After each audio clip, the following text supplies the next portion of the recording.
This is 5 on your side at 4. Focused on you.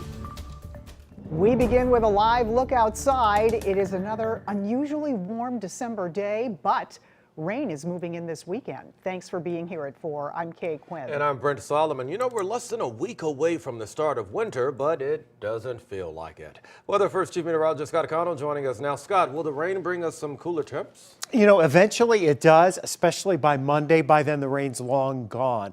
At this point, we're talking about temperatures around the St. Louis area that have made it above that 60-degree mark for us right now. We're going to see those temperatures dropping back this evening. Clouds are on the increase, but a little bonus sunshine for us during the day today. And because of that bonus sunshine, that pushed those temperatures even warmer. So we're talking about low 60s for highs. Now we'll drop back pretty quickly into the 50s this evening, and you see the rain. It's showing up in western Missouri on the radar screen right now. It'll be moving in later on tonight. We should be fine this evening, but later on tonight, the chances for rain definitely increasing. Coolest spots off to the east of St. Louis, where that sun has been already getting lower in the sky a little sooner. Low 50s over towards Effingham and Flores, still around 60 in the metro area, and still a beautiful sunset is on the way. Speaking of sunset, how about the way this day started? Justin Phelps with this beautiful shot of sunrise from South St. Louis early this morning. You know what they say, red sky at night, sailors delight. Red sky in morning, sailors take warning. That's because we do have rain on the way. It will arrive overnight, a wet Saturday morning, although it's much more scattered, that rain is, during the afternoon hours. Not as warm this weekend, and we'll talk about a big cool down for early next week. All right, Scott, stay close. In court today, that disturbing human trafficking case out of St. Charles County. A man told police his cousin and 2 others brutally beat him. Justina Cornell was there as those suspects appeared in court. She's here with the very latest for us. Justina. Yeah, so Venkatesh Sadaru, Nikhil Penmatsa, and Sabrin Penumecha were in court with their attorneys today. Now, prosecutors believe Sadaru is the one behind this, and today in court, he was visibly upset, crying. Now, all 3 attorneys say this narrative of a human trafficking situation is incorrect. Sadaru's attorney, William Goldstein, defended his client, saying he brought his cousin to the U.S. and helped him. Goldstein said the victim had access to phones and cars, and while he admitted his client disciplined the victim, he says he wasn't being held captive. They believe the victim is embellishing things in order to become a U.S. citizen. Meanwhile, the prosecutor said Sadaru and the 2 others did terrible things. He showed pictures and videos to the judge, one showing the victim getting beaten by a crowbar. You're presumed innocent, and it's the state's burden to prove all this beyond a reasonable doubt. And there's a lot that they're going to have to prove. And these individuals, don't deserve bond. They don't deserve the opportunity to go back into society because they've lost that opportunity under these circumstances. Now, the prosecutor did share a statement from the victim, and it said, "I think it's a million times better to kill myself than see these guys again or see them released," end quote. Now, the 3 suspects said they are ready to surrender their U.S. passports to show they aren't a flight risk. Now, the judge did not make a decision today and has taken it under advisement. All right, thank you, Justina. Right now, a Metro East woman is in the hospital after she was shot in the leg. Multiple police departments responded to a neighborhood in Belleville, just blocks from Althoff High School this morning. The shooting happened on Gatewood Court, but police found a woman closer to Frank Scott Parkway. That's because neighbors say she ran looking for help. I was asleep around that time. I heard gunshots. I looked out the window and I saw somebody shot in the leg on the ground. My girlfriend was already woke. I ran out the house to try to go help her. When I ran out the house, she ran towards the street to get more help.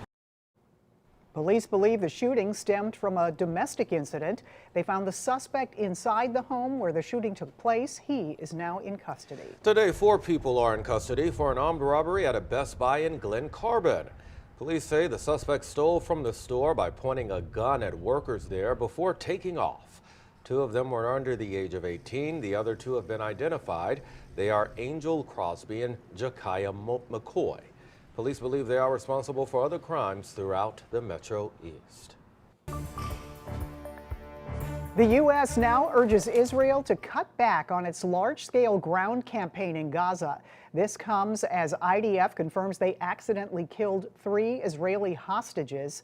NBC's Alice Barr has more from Washington.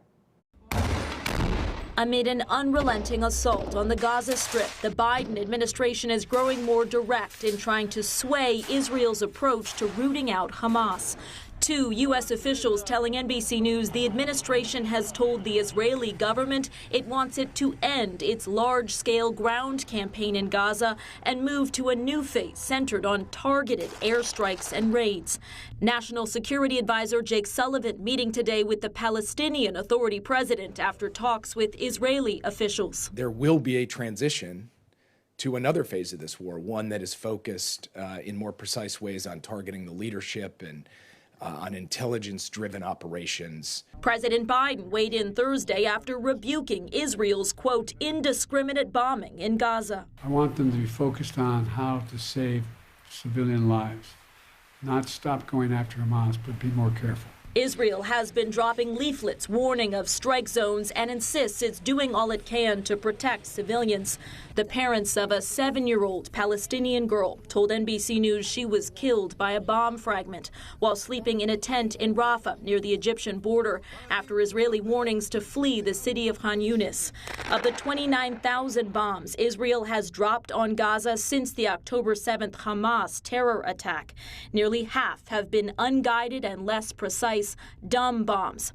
That's according to a U.S. intelligence assessment shared with Congress, two sources told NBC News. On Capitol Hill, Senate negotiators trying to strike a deal for more aid to Israel, as well as Ukraine and the U.S. southern border by the end of the year. It's an aggressive schedule, but this is an emergency. They're hoping for a Senate vote next week. In Washington, Alice Barr, NBC News. Well, the Iowa caucuses kick off a month from today. Former President Trump is busy campaigning in Iowa this week. National polls still calling him the Republican frontrunner. And this week, our political editor Mark Maxwell spoke with Trump's former attorney general. Bill Barr says he would like to see someone other than his former boss as the Republican nominee. The recent poll, for example, on Nikki Haley showing that she would have the biggest victory over the Democrats since Ronald Reagan. So I think the Republicans should go for the biggest victory in order to turn things around in this country. Catch more of that interview with former Attorney General Barr on this week's episode of The Record. That's Sunday night after Sports Plus.